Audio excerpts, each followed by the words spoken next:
All right. Hi, everyone. Welcome. Thank you for joining us this evening.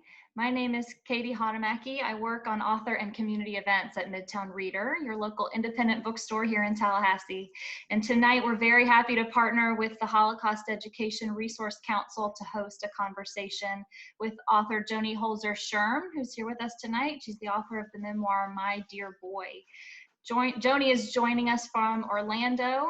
Hi, Joanie. Hi. She was scheduled to travel to Tallahassee last month to be with us in person at the bookstore, but this is, of course, the next best thing. So we're grateful that you can be with us virtually tonight, Joanie. And here to begin conversation with our author is Linda Davey, who many of you will know.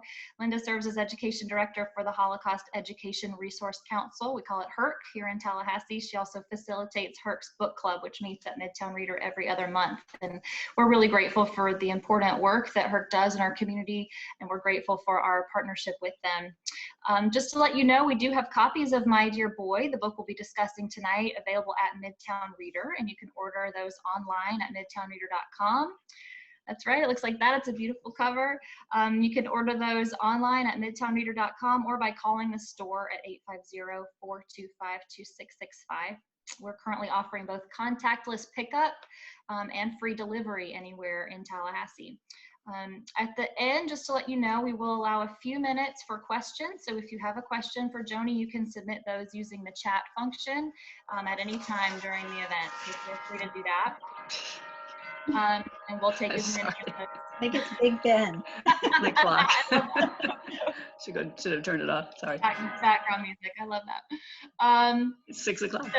Well, that's right. 6 o'clock on the dot. So we'll take as many questions as we have time for at the end. So do feel free to use the chat function to send us your questions. With that, let me go ahead and introduce tonight's speakers to you. First up, a little bit about our moderator. After receiving her master's degree in history from the University of Florida, Linda Davey and her husband moved to Tallahassee, where they raised 5 children. Linda returned to teaching in 1992 and taught at Leon and Lincoln, go Trojans. After 22 years of teaching Western civilization, economics, American history, world religions, the humanities, and a semester-long course on the Holocaust at Maclay, which she created, she retired from teaching in 2014. She's been active in Holocaust education for years and continues her teaching both through HERC and the Tallahassee Senior Center. Next up, I'd like to introduce to you tonight's featured author, Joanie Schirm. She is a writer, archivist, sought-after speaker, and author of the award-winning companion nonfiction books, Adventurers Against Their Will, and My Dear Boy, a World War II story of escape, exile, and revelation. The books are based on the discovery and revelations from a secret World War II letter collection, 400 letters by 78 writers corresponding with her Czech Jewish father as he traveled through 5 continents after escaping his Nazi-occupied homeland in 1939. United States Holocaust Memorial Museum experts have described the Holzer collection saved by her father as one of the most comprehensive and extensive personal collections seen in recent years. Since their publication, Joanie's books have consistently appeared on recommended reading lists. Joanie currently serves on the Capital Campaign Committee for the Holocaust Museum for Hope and Humanity to be built in downtown Orlando. So thanks again to Joanie for joining us tonight. Right before Linda and Joanie take it away, we're going to play an award-winning 3-minute film about My Dear Boy. You'll see it's really beautifully done, and I think we'll set the stage for tonight's discussion. So let's go ahead and roll that.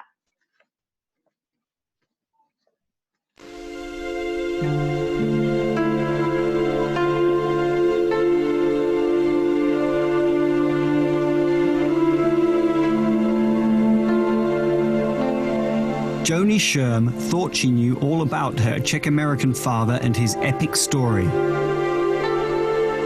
Drafted into the army, the cultured young physician fought Hungarians and Poles in a futile attempt to prevent the dismemberment of Czechoslovakia. The only place where I could get a visa was China. Following Following the Nazi occupation of his country in 1939, the Jewish soldiers' daring escape from a prisoner of war camp took him through France, Egypt, Yemen, Djibouti, India, Sri Lanka, Singapore, and the Philippines to China.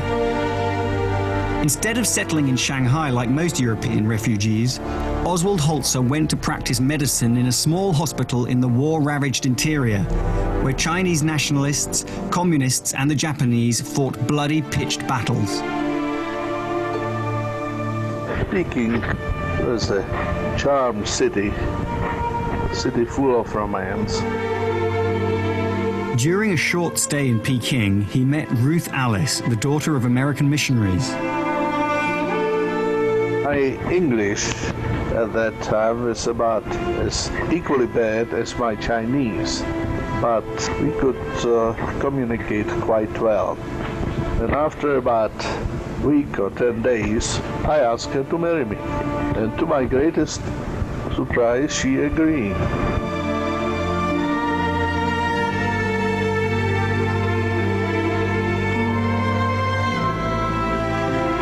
Oswald Holzer and the love of his life spent 60 years together.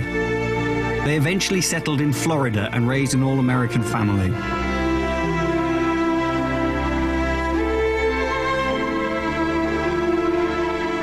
After they died within 2 days of each other in 2000, their daughter Joanie found a Chinese lacquer box locked away in her father's study. The box was full of brittle old letters. Upon reading them, Joanie realized that behind her father's contagious smile was a man she did not know, that there were things he told her and much that he didn't.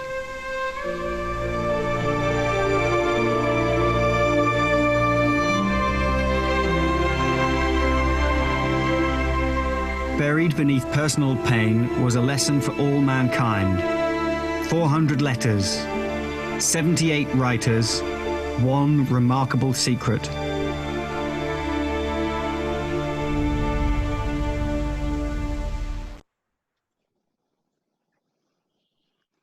All right, well, I guess I'll start off by saying that this is an amazing book for many reasons. Not only is it the story of Waldeck, is it okay if I use your father's nickname? Absolutely. Mm-hmm. It's his story, but Joanie has been able to take his story and explain what he did and what was going on. She doesn't just place him in Czechoslovakia and then in China and then back and forth. She explains what's going on in these areas so that we can understand what he was experiencing as a young person growing up in between the wars in Czechoslovakia in a very comfortable family, assimilated family as they thought, and then how he felt as the war, the clouds of war started to penetrate into Czechoslovakia and they realized they were not as safe as they hoped they would be. What I really found interesting too is, like as a history teacher, I've always talked about the Munich conference and how that was a example of appeasement and how Chamberlain very misguidedly made the decision to try to stop war. But the way it's told in the story is from Waldeck's perspective, which is this was a betrayal of the Czech people. This is a betrayal of the Czech people, and the destruction of the country came after that. So it's really interesting to see how much history there is in this. And then when he moves, as the video just said, when he was able to escape, but first he became a doctor, and then he was a POW because he was in the Czech army and the Nazis caught him, and then he escaped, and the people that he had to encounter in order to help him escape, all of that is in there as far as part of just a gentle rubbing out of the history till we get to his real story. And he gets to China, and we don't just place him in China, we place him in the culture of China, the cities of China, and the fact that this is 1939 in China and Japan has already invaded, and Japan wasn't very nice when they went into China. And all of this is part of Waldeck's story, and we get a real thorough understanding of what he experienced. And all the way through this, there is this thread of the letters, and in the letters we feel this constant frustration and pain that he's feeling after leaving his family and the choice where he left to survive. They stayed to survive, and that choice, a choiceless choice, and the consequences of both of those choices. So I guess I will start with the question about the fact that I know that you wrote on the basis of those 400 letters, you have written 2 books now, and I understand there's a 3rd one in the works, but the first one was very historically based on the people that are in the book. The second one, you talk about what happened through the voice of your father. And on the very first page, this voice says, "I didn't allow the world to tell my story. I became the author of my life." So tell me, how did you decide to frame the book, write the book in your father's story, rather than in talking just about him? Well, it wasn't something that I set out to do, frankly. I really, when I started, I had sold the engineering company that I owned, and I was determined that I was going to write this book, but I didn't really even know at the very beginning what the book exactly would be about, because I hadn't had any of the letters translated. Some of them were in English, so I knew there was much more to the story than my father had ever shared with me. I actually did 7 hours of interviews with him in 1989, and that was him telling his story from, the beginning of life through all his work as a doctor in Melbourne, Florida, where I grew up. So it was, not all of it centering on this, but enough that I had a lot of kind of hints that it was a lot more adventuresome than I had really thought. But he didn't tell the hard parts of his life during that part. He held back. When I started, I was just kind of writing different stories that I recalled and going back to his interviews, and then I was looking at the letters and everything. And so over time, the reason why I wrote the first book is because as the letters came to me translated, I realized that there were people that were probably still alive that were the letter writers, and at least there were descendants of theirs somewhere. And so I thought I should stop and go find, some of the letter writers. And I chose 7 that I had been drawn to. And I actually did find 2 of them alive, and I was able to take their letters to them. They lived in America, actually, one in Washington, D.C. and one in Chicago. And then I met descendants virtually online all over the world. And we are all bound together as a friendship group, just like these people were to my father. They were either cousins of his or they were friends of his. Most of them had escaped like he did, but they went to different areas in the world. So that story turned into kind of a history and a search for them, and it was in my voice, and I was bringing in the things that I learned from the descendants that they had told me, and finding these commonalities between all of us of how we lived our lives and how our parents had lived their lives. So at all the while I was still writing my dad's story, more was coming into me, and I ended up writing it in all the voices you can write, a story along the way. And really towards, maybe a year before I really got earnestly into writing the book, its final form, I woke up one night in the middle of the night, and I thought about that in the letters and in a diary that he had written, he talks about writing his own story. Mm-hmm. And luckily, I have almost 70 carbon copies of his own letters. When he was mostly in the interior of China, he was writing all kinds of people, and they were writing him back, and he was saving those letters. And he saved his carbon copy letter, and that way I got to know many of the stories that he was telling his life story. So I had the interviews, those stories. I had interviews I was doing with relatives and friends, and I realized I needed to be his ghostwriter, because that's what he intended to do, mm-hmm. and he never did it. And so in the end, I think I really like it, because I think it really allows him to tell his story and you to get to know him in his good, bad, and ugly, like we all have, and care about him. I don't know if it was true for you, Linda, but I think so many people have told me they really cared about my dad, and when it ended, they were sad because, they were missing him. So I think it worked, and I know my dad somewhere in the universe is proud that it went that way. Well, it's quite a story. And again, as I said, it starts in Czechoslovakia, and then it incorporates the Nazi occupation of Czechoslovakia, his escape from Czechoslovakia, his trip to China, the difficulties they had in China, practicing medicine in a very, very primitive rural area, and then meeting your mother and that beautiful story of he was at a very down place when he met her and how she gave him hope for the future. She gave him his future. And there's some really awful, ugly parts of it too, particularly revealed in those last letters. How did you prevent yourself from putting your own feelings into the story and maybe opinions in some of the more difficult parts of the narrative? And maybe what were some of the most difficult parts of the narrative, and how did you keep yourself from getting too emotional?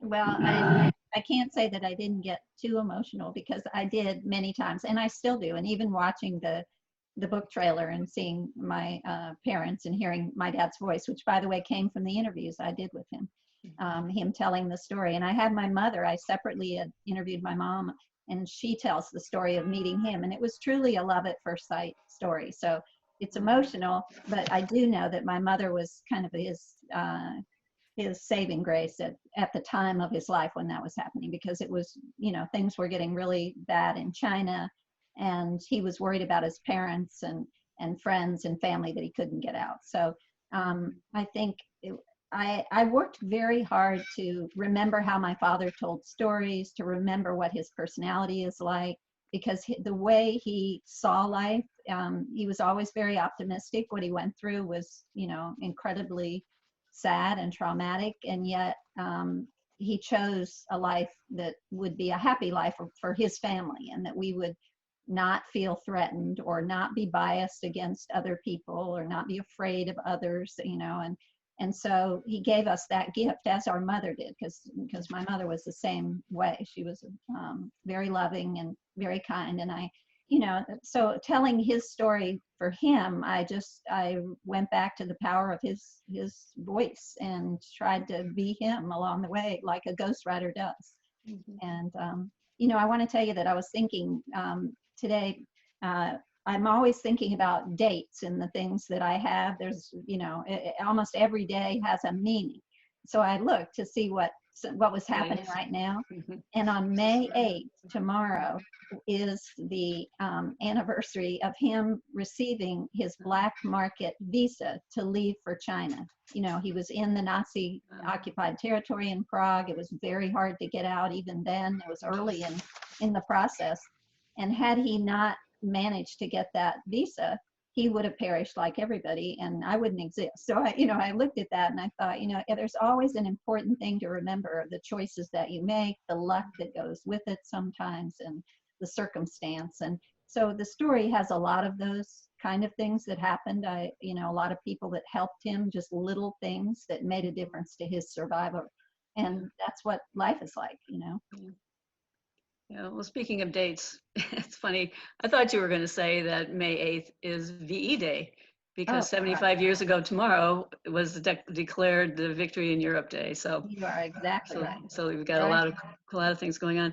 Yeah. Speaking of connections with dates, you mentioned this eerie association with Reinhard Heydrich and your family, and some of those dates that were involved, and some of the other things that are involved. And for those of you who don't know who Reinhard Heydrich was, he was Himmler's #2 man, which basically he is considered to be the architect of the Holocaust, in that he had his finger in everything from, well, even before, but Kristallnacht and the establishment of the ghettos and the Einsatzgruppen, and then finally the meeting at Wannsee, which told the German manufacturers and all that the plan was to kill 11 million Jews, and this is how we're going to do it.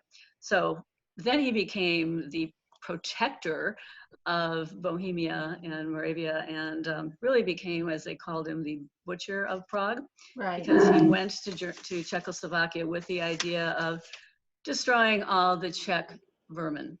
So, but there's an association. Oh, and he was also, there was an attempt to, well, it finally succeeded, but an assassination attempt on his life. So what are those associations with his? Yes, there's several things.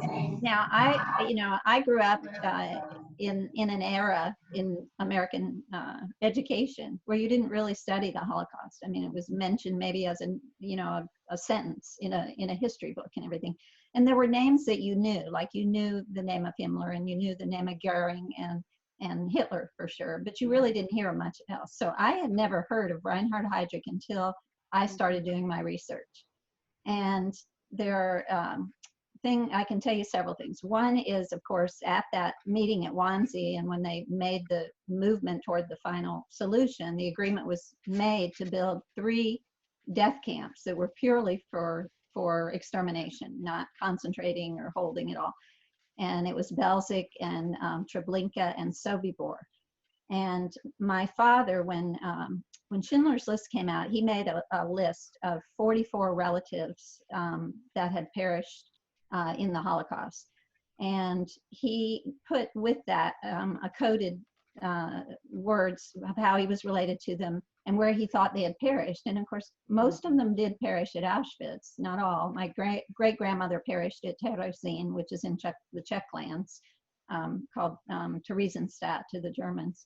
And my grandparents, my father thought perished at Auschwitz. But when I went to the U.S. Holocaust Museum and we did the research, it turned out that they most likely, it can never be known for sure, but there were train records that indicate at the time they were taken away, that they would have gone on to Sobibor. And we have been there, my husband and I have been there and seen it and know a lot about it. But along the way, as it relates to that, that was how I really learned about Reinhardt's role in creating that death camp.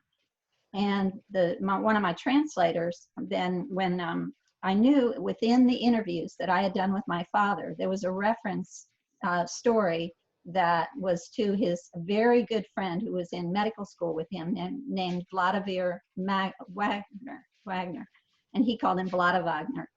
And at one point later, the one time I went to Prague with my father, we actually met him there.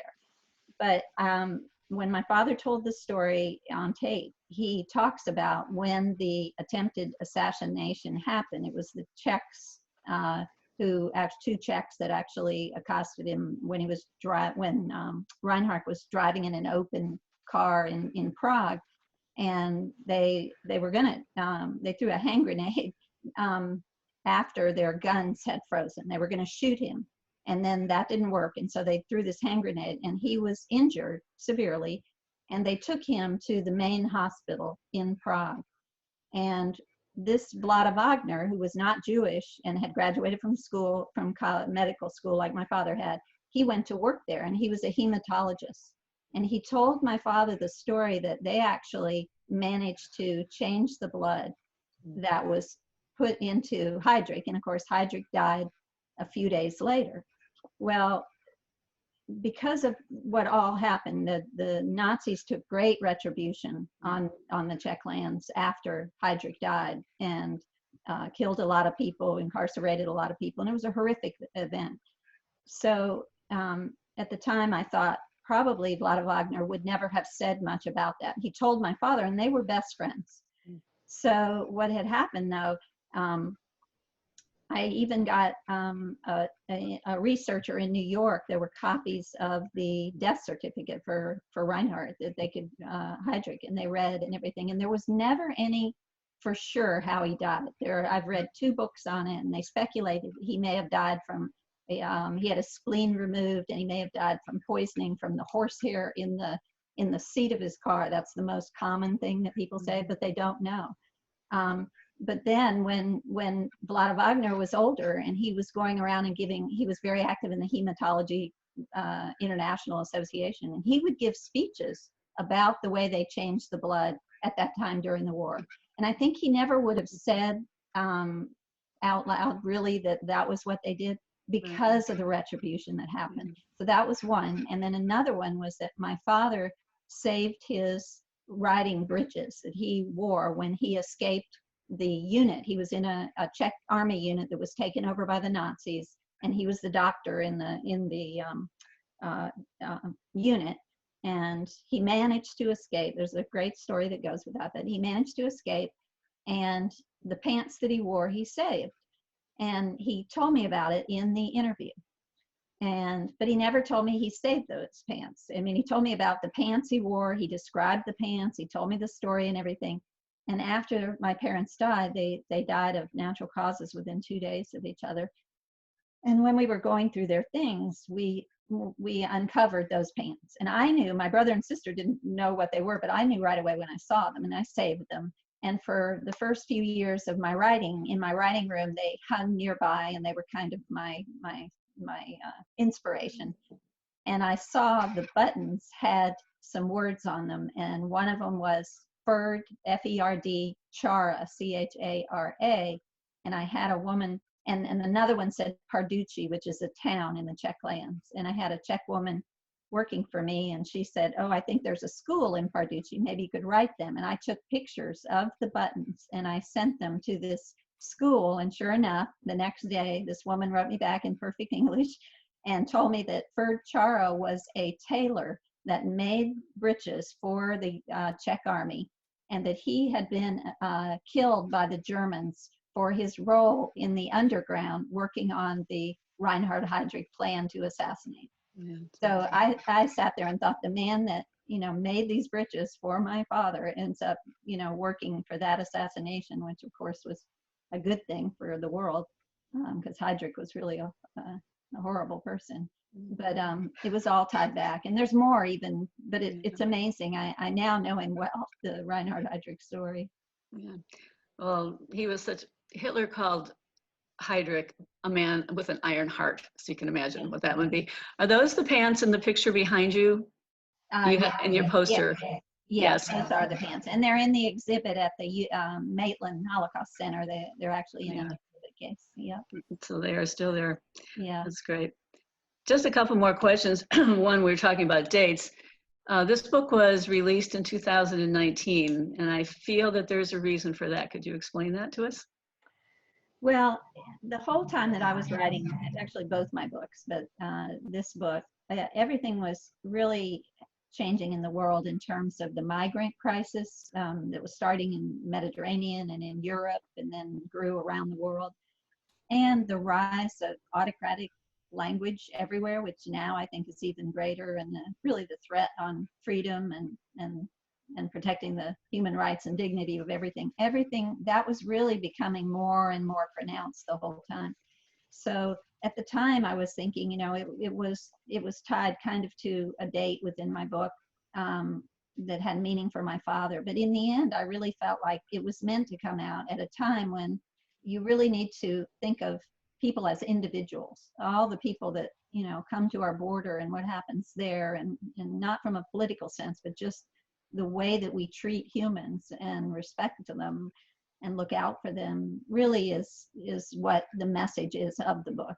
And my father, you know, did so much later in life to take care of people, and as his father had wished for him to help the suffering humanity. That's how he led his life. And so there was a message there for the world at this time, I think, that's really appropriate. Yeah. Well, I'll do the date thing. Okay. So 2019 is 80 years after 2039, when he escaped and started his journey. That's right.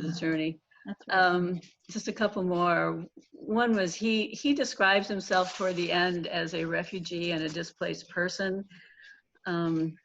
His letters, again, are so full of the conflict between survival and staying in the culture and with his family.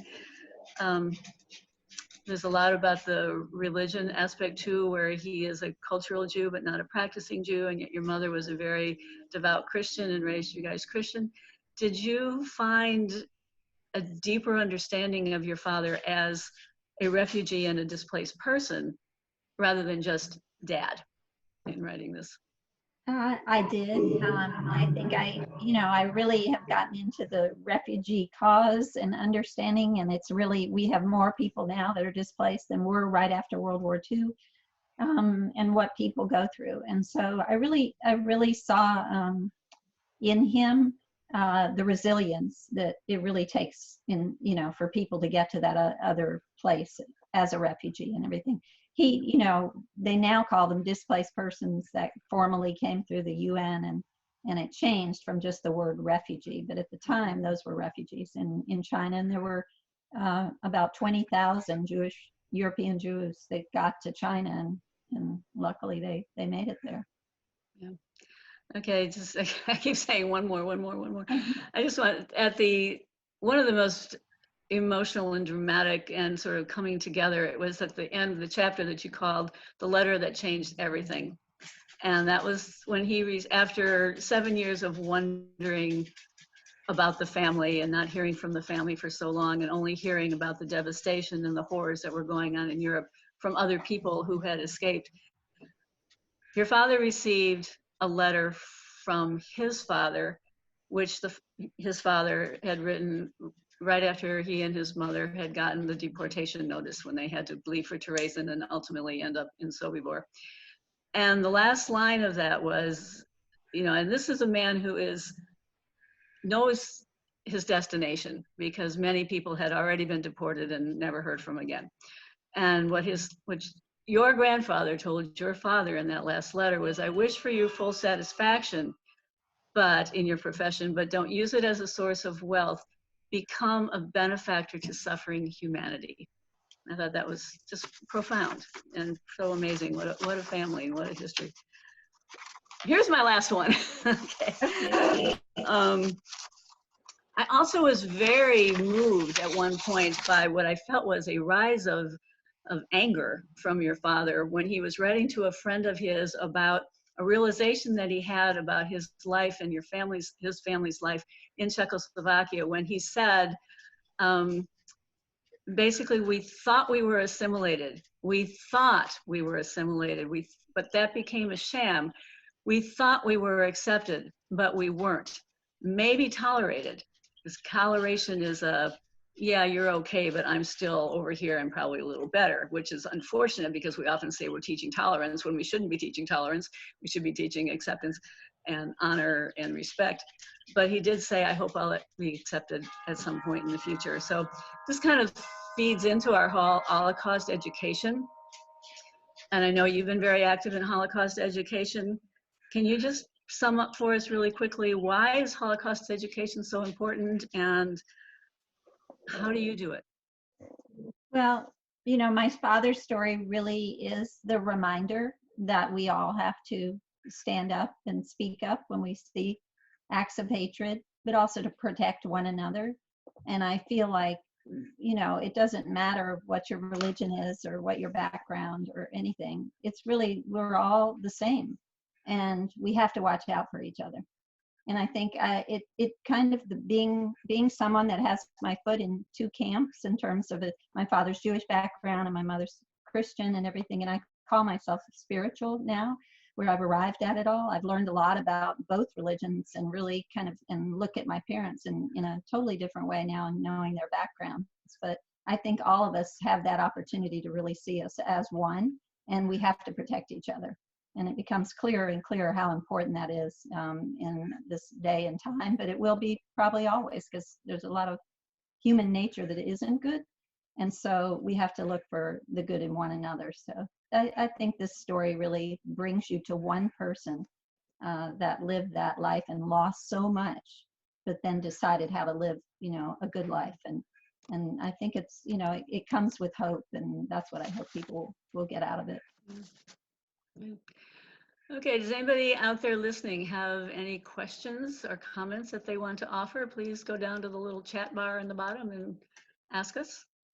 And while you're doing that, I'll just ask one more question. Why not? What was your research process in all of this? How did you get all those 400 letters, many of which were in the Czech language, translated and all?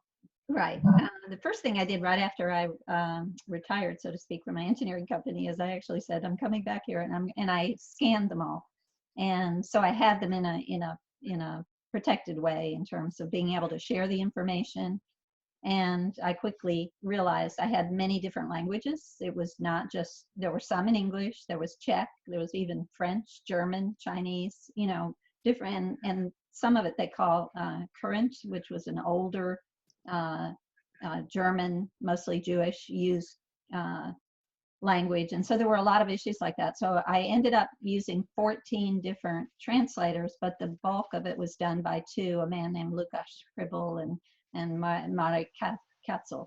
And, you know, they're multi-page, there are documents, there's really 532 documents. I mean, the whole package is 532 because there's over 100 documents that go with it that are very important to Holocaust history. And by the way, the whole collection will be donated to the U.S. Holocaust Museum, and then with some of the collection on loan to the new museum when we get it built in Orlando, that are really kind of my father and his immediate relatives and my grandparents. I have 44 letters of my grandparents, and that's how I got to meet them, by the way. You know, I never had the chance to meet them, and in those letters were really what they were like, and they were wonderful people. And that was very emotional to meet them and fall in love with them, and then mourn their loss all in the same. They're very wise. They were very wise in their letters. They We did were. have one question, and it was, did your father ever meet Barbara Goldstein's father? But I think you probably meant Barbara's mother, because her mother was in Shanghai.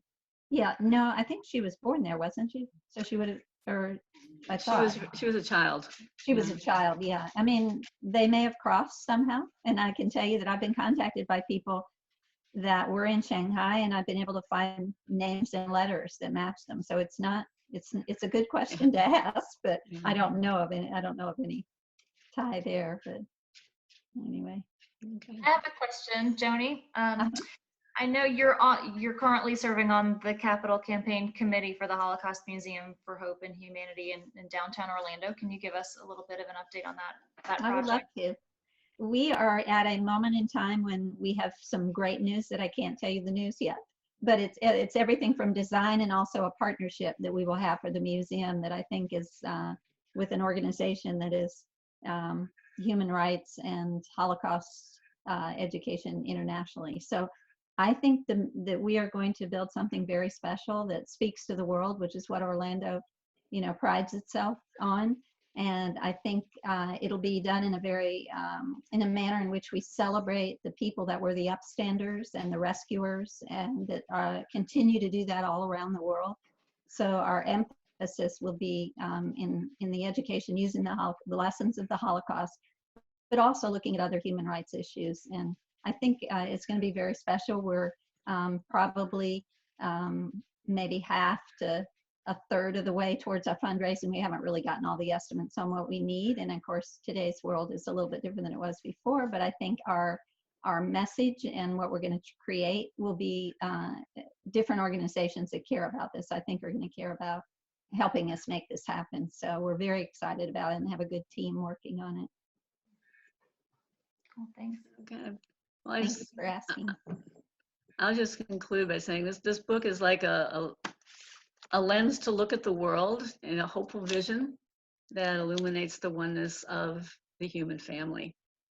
And I know, Joanie, do you have anything else you'd like to say to us? Anything that you haven't said that you want to say and leave us thoughtful ideas? I'm so appreciative of this opportunity. I really am, because any way to get the message out and let my father speak to the masses, which I think he would enjoy that happening. I really appreciate it. And I thank Midtown Reader and Whitney and Katie for all your work to make this happen. So thank you, Joanie, and thank you, Linda. And just Linda. to let everybody know once more, if you would like a copy of this book, it's an excellent book. It is available through Midtown Reader, and you can call us to place an order, or you can visit us at midtownreader.com and place an order online. And we are doing both contactless pickup and free delivery anywhere in Tallahassee right now. So thank you so much for joining us. Thank you. Good night. Good night.